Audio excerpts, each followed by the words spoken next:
Bonjour. Avant d'entamer le cours, je vais me présenter. Je suis Youssef Zarouali. Je suis expert comptable et mémorialiste, inscrit à l'ordre des experts comptables de Paris, Île-de-France. J'ai capitalisé une expérience de 15 ans, de plus de 15 ans dans plusieurs sociétés, plusieurs activités, sur des fonctions de directeur administratif financier, directeur d'audit interne, responsable contrôle gestion. J'ai l'honneur aujourd'hui de présenter ou bien de commencer les modules d'audit interne. Aujourd'hui, Inch'Allah, comme j'ai dit, on va commencer par le premier module qui est les fondements de l'audit interne. Pour entamer ce module ou bien pour bien expliquer ce module, on va suivre le plan suivant. On va voir dans un premier temps le cadre général de la fonction audit interne. Le deuxième point, ou bien la deuxième partie sera consacrée à la charte d'audit interne. Le troisième chapitre, on va comprendre ensemble la différence entre les missions d'assurance et de conseil exécutées par la fonction d'audit interne, pour terminer avec le code de déontologie de l'IA. Je veux à la fin de la séance, ou bien à la fin de cette séance, qu'on comprenne ensemble qu'est-ce que ça veut dire l'audit interne, quelle est la différence entre l'audit interne, l'audit externe, le contrôle gestion et toutes les fonctions qui sont aux alentours. On va comprendre ensuite la charte d'audit interne. On va comprendre la différence des missions d'audit interne qui sont assurées par la fonction d'audit interne pour voir le code de déontologie. Le cadre général de la fonction d'audit interne. La fonction d'audit interne, on va voir ce point en ayant une information sur cette fonction au sein de l'entreprise au niveau de quatre niveaux. Le premier niveau, on va voir qu'est-ce que ça veut dire le contrôle interne. Pour différencier entre le contrôle interne et l'audit interne, c'est très très important. Le deuxième niveau, on va voir la définition de l'audit interne. Et qu'est-ce que ça veut dire l'audit interne? Quelle est la fonction de l'audit interne au sein d'une entreprise? Le troisième niveau, on va voir le rôle de la fonction d'audit interne. Quel est le rôle occupé par l'audit, par la fonction d'audit interne et l'auditeur interne en particulier? Et au quatrième niveau, on va voir la différence entre l'audit interne et l'audit externe. Le contrôle interne, il est défini comme l'ensemble des dispositions incluses dans les organisations. Chaque organisation, chaque entreprise dans le domaine privé ou bien chaque administration publique, il doit y avoir des dispositions qui régissent chaque process à l'intérieur de l'entité. À l'intérieur de l'entreprise, on doit voir, par exemple, le processus achat. Il doit y avoir des dispositions, des procédures à respecter, du paperasse à respecter pour que le processus achat doit répondre aux exigences du contrôle et du contrôle interne. Deuxième niveau du contrôle interne, ou bien le deuxième volet du contrôle interne, il doit s'assurer de la qualité de l'information, de la protection du patrimoine et le respect des lois. Ces trois points, ils sont très très importants pour bien comprendre le contrôle interne. Le premier point, c'est la qualité de l'information, c'est-à-dire que l'information ne doit pas être biaisée, elle doit être correcte, fiable et issue de chaque fonction. C'est-à-dire, à l'intérieur de l'entreprise ou bien à l'administration publique, les process ils sont décortiqués en processus, c'est-à-dire le processus achat, il y a le processus vente, processus immobilisation, il y a des cycles ou bien les processus. L'information qui est issue de ces process, elle doit être fiable. Deuxième point, le contrôle interne, il doit contribuer à la protection du patrimoine, c'est-à-dire dans le processus immobilisation. À la fin de l'année, on doit être sûr que le patrimoine de l'entreprise, de l'administration publique, il est conservé. Comment il est conservé? Par le dispositif mis en place par ce contrôle interne. Le troisième volet qui est aussi très important, c'est le respect des lois. Donc, chaque entité ou bien chaque entreprise qui ne respecte pas de loi, donc il est contrainte à des infractions, soit fiscales, à des infractions sociales, des infractions envers les parties prenantes. Donc, ce contrôle interne, il doit veiller au respect des lois. Donc, le troisième point qui est aussi important, c'est le troisième pilier du contrôle interne qui est l'efficacité du fonctionnement de l'organisation. Qu'est-ce que ça veut dire efficacité et quelle est la différence entre efficacité et efficience? Donc, l'efficacité, elle est définie par un ratio qui est les objectifs atteints par rapport aux objectifs préétablis. Donc, on est, pour un exemple concret, donc on a 10 objectifs qu'on doit atteindre cette année par un service. Si on atteint 9 objectifs sur 10, donc on va dire on est efficace à 90%. Si on a atteint 7 objectifs sur 10, donc on est sûr qu'on a atteint un taux d'efficacité de 70%. La différence entre l'efficacité et l'efficience, c'est le ratio entre les moyens utilisés par rapport aux objectifs atteints. C'est-à-dire, j'ai un objectif, je dois mettre les moyens pour atteindre ces objectifs. Ces moyens ne doivent pas être surdimensionnés pour qu'on ne soit pas surefficient, et ces moyens ne doivent pas être sous-efficients avec minimum de moyens. Donc, le taux d'efficience, il faut mettre en place l'optimum des moyens pour atteindre les objectifs préétablis. Donc, pour récapituler, donc le contrôle interne, il est basé sur 3 principaux piliers.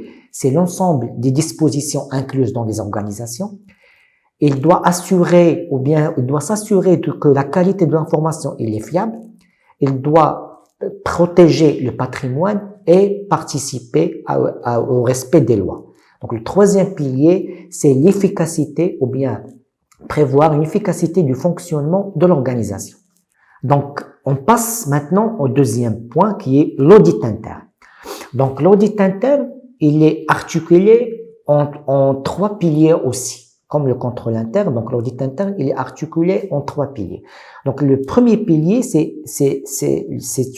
l'audit interne, il est défini comme quoi une activité indépendante et objective. C'est normal, c'est que l'audit interne, il doit veiller ou bien il doit contrôler le contrôle interne. Donc, pour contrôler le contrôle interne ou bien pour contrôler les processus à l'intérieur d'une entité, il doit être indépendant et objectif. Donc, pour cela, il doit assurer une approche systématique et méthodique. C'est-à-dire, pour la fonction d'audit interne, pour qu'il soit efficace et efficiente, il doit suivre une approche systématique, c'est-à-dire une approche scientifique, bien étudiée pour suivre et pour déceler les anomalies au sein des dispositifs du contrôle interne.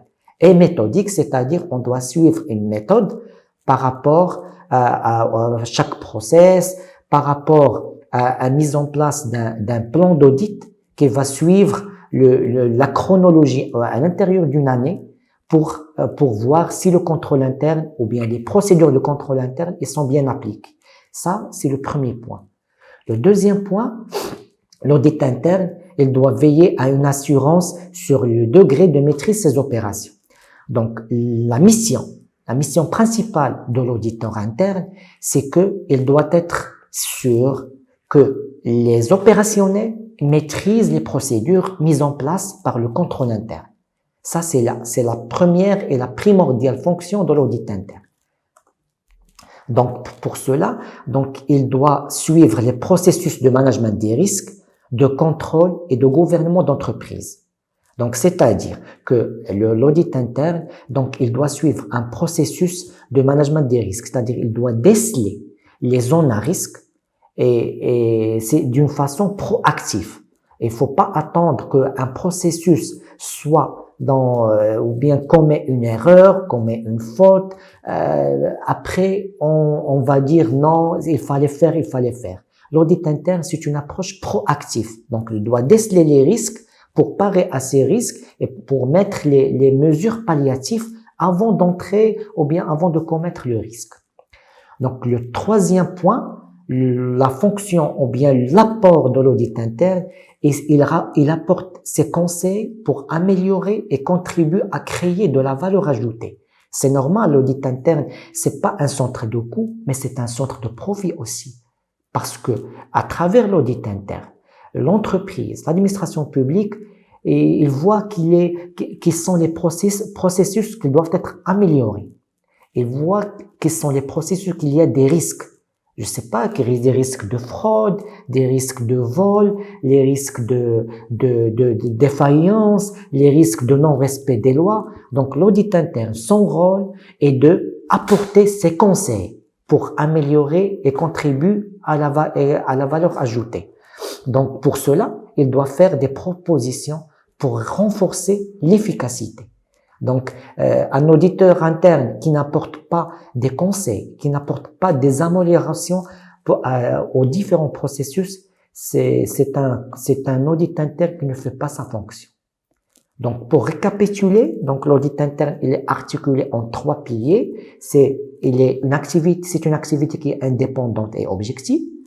C'est une activité qui assure une assurance sur le degré de maîtrise de ces opérations. Et c'est une activité qui est un centre de profit qui apporte ses conseils pour améliorer et contribuer à créer une valeur ajoutée. Donc, le rôle de l'audit interne, donc, il est articulé en 6 principaux points. Donc, le premier point, il doit assurer ou bien apprécier l'exactitude et la sincérité des informations. Donc, une information qui est biaisée, qui est issue d'un processus d'enregistrement d'opérations comptables, un processus d'achat, un processus de vente, un processus de budget. Donc, c'est une information qui est biaisée, qui doit être décelée par l'audit interne. Donc, l'audit interne, sa fonction, parmi les fonctions d'audit interne, il doit apprécier si une information issue d'un processus est exacte ou pas. Donc, ça, c'est le premier rôle. Donc, le deuxième rôle, donc, l'audit interne, il doit assurer la sécurité physique et comptable des opérations. Mais bien sûr, parce que le processus comptable, c'est l'aval de chaque processus. Donc, le processus vente, on vend une marchandise. Une entreprise qui fait les négoces, ils vendent une marchandise avec les commerciaux, avec les magasins. Donc, pour enregistrer cette vente, le processus, il doit être bien maîtrisé. Parce que sinon, il y a des ventes qui ne seront pas enregistrées par bonne foi ou par mauvaise foi. Donc, l'audit interne, il doit assurer que tous les enregistrements, ils sont fiables et ils sont assurés par la fonction comptable. Ça, c'est le deuxième rôle. Le troisième rôle de l'audit interne, il doit vérifier la bonne application des règles et des procédures applicables. Donc, comme on a défini tout à l'heure, que le contrôle interne, son rôle est de mettre en place les procédures. L'audit interne, il doit apprécier si ces procédures qui sont mises en place par le contrôle interne, ils sont bien appliquées. Ça, c'est parmi les principaux rôles de l'audit interne. Le quatrième point, ou bien le quatrième rôle de l'audit interne, il doit garantir l'intégrité du patrimoine de l'entreprise. Bien sûr, donc l'auditeur interne, ou bien la fonction d'audit interne, il doit être sûr que le patrimoine de l'entreprise, il est assuré. Quand je dis entreprise, je dis aussi dans le domaine public, c'est l'administration publique. Donc, la plupart des administrations publiques, ils sont dotés des services d'audit interne et des services de patrimoine. Donc, ces deux services, pour moi, pour ce point, ils sont importants et ils collaborent entre eux. Donc, l'audit interne, il doit collaborer avec le service patrimoine pour garantir une intégrité du patrimoine. Donc, le cinquième rôle, donc, il doit permettre à l'application des risques engagés. C'est-à-dire, cette fonction, il doit apprécier comme quoi les risques engagés par chaque processus, ils sont maîtrisés. Donc, il doit y avoir une cartographie des risques par processus pour savoir quel est le risque, quel est le degré de gravité et quelles sont les mesures palliatives pour parer à ce risque. Donc, le dernier rôle, il doit juger à l'efficacité des systèmes de gestion. C'est-à-dire, un système de gestion par processus, l'auditeur interne, ou bien la fonction d'audit interne, il doit juger que ce système, il est efficace et il est efficient. Donc, ça, c'est le point de rôle d'audit interne, c'est important. On va voir ça sur la plupart des modules. Donc, on va revenir à ce slide en développant les autres modules, mais ça, c'est important et c'est la base de l'audit interne. Donc, le quatrième point qui est important, c'est que la plupart des gens, ils nuancent l'audit interne et l'audit externe. Donc, sincèrement, et c'est un point très important qu'il faut bien faire la différence entre ces deux. Donc, entre l'audit interne et l'audit externe, donc il y a des points à différencier qu'on va voir ensemble. Donc, en termes de mandat, donc pour l'audit interne, la fonction d'audit interne, il est mandaté par la direction générale ou bien par les responsables de l'entreprise. Donc, il y a des sociétés qui sont dotées par le conseil d'administration. Donc, ce conseil d'administration, il a l'habilité de mandater l'auditeur interne. Donc, cette fonction d'audit interne, il est tributaire ou il est lié directement à ce conseil d'administration. Sinon, il y a des entités qui mettent en place des comités d'audit. Donc, ce comité d'audit doit être, cette fonction doit être liée à ce comité d'audit qui rapporte directement au conseil d'administration et au président du conseil d'administration. Donc, en termes d'audit externe, en parallèle, donc l'expert comptable, le commissaire aux comptes qui est désigné pour faire l'audit externe, donc il est mandaté par le conseil d'administration, par l'assemblée générale plus précisément, et pour les tiers qui requièrent des comptes certifiés. Donc, l'auditeur interne ou bien l'auditeur externe en termes de mandat, donc c'est ça la principale différence. Donc, le deuxième point en termes de statut. Pour la fonction d'audit interne, il est assuré par le personnel de l'entreprise ou bien par le personnel de l'administration publique. Donc, l'auditeur interne, c'est un salarié ou bien c'est un cadre de l'entité. Par contre, l'auditeur externe, c'est un prestataire externe. Donc, c'est un commissaire aux comptes, c'est un expert comptable commissaire aux comptes. Donc, c'est du personnel qui est externe à l'entreprise ou bien à l'administration publique qui doit faire sa mission comme une prestation de service. Donc, en termes de mission. Donc, la mission de l'audit interne, il est lié aux préoccupations de la direction générale.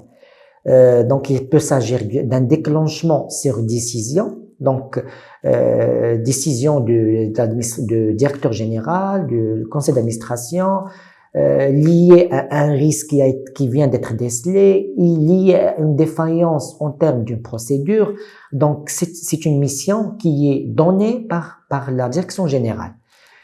Pour l'audit externe, donc c'est une mission qui est liée à la certification des comptes. Donc, c'est une mission légale. Toutes les sociétés qui ont une forme de société anonyme doivent avoir un commissaire aux comptes. Les autres sociétés, ils doivent avoir un commissaire aux comptes dès qu'ils dépassent un certain nombre de seuils. Par exemple, les SARL, ils doivent dépasser un chiffre d'affaires annuel de 50 millions de dirhams pour être contraints à avoir un commissaire aux comptes. Donc, la méthode. Donc, concernant l'audit interne, donc il faut qu'il y ait une part des objectifs. Il faut qu'il y ait la fonction d'audit soit efficace, avec des procédures pour expliquer les résultats. Donc, c'est normal quand il y a que le DG, le directeur général ou bien le conseil d'administration assigne une mission d'audit interne pour auditer une fonction précise. Donc, il attend de cette fonction qu'il soit efficace, qu'il soit régulière et qu'il ait une approche méthodique. Donc, l'audit externe, donc il y a aussi le code de déontologie pour les experts comptables ou bien le commissaire aux comptes qu'il doit suivre. Il y a des diligences à faire. Ça n'a rien à voir avec les procédures de la société. Donc, il y a un code de déontologie qui doit être suivi par le commissaire aux comptes pour auditer, pour certifier les comptes. Donc, les conclusions, Pour tout ce qui est audit interne, il y a des constatations approfondies dès qu'il existe un potentiel de dysfonctionnement, c'est-à-dire que la fonction ou bien l'auditeur interne, quand il décèle des dysfonctionnements graves, donc il y aura bien sûr des conclusions qui sont aiguës, des rapports et des preuves à l'appui et qui sont bien fondées, bien sûr. Donc, ces rapports, c'est pas pour dénigrer une personne ou bien pour dénigrer un service, mais c'est un rapport pour remédier aux dysfonctionnements constatés. Donc, pour tout ce qui est, pour le commissaire aux comptes, ou bien pour l'auditeur externe, donc il doit, dès qu'il applique ses diligences, ou bien le code de déontologie, donc il ressort l'opinion, on dit pour le commissaire aux comptes, il fait ressortir un rapport d'opinion, c'est-à-dire, il va dire, oui, je certifie les comptes sans réserve, ou bien je certifie les comptes avec réserve, ou bien je vais refuser de certifier les comptes. Ça, c'est les 3 points de commissaire aux comptes qu'il peut y avoir dans un rapport d'opinion.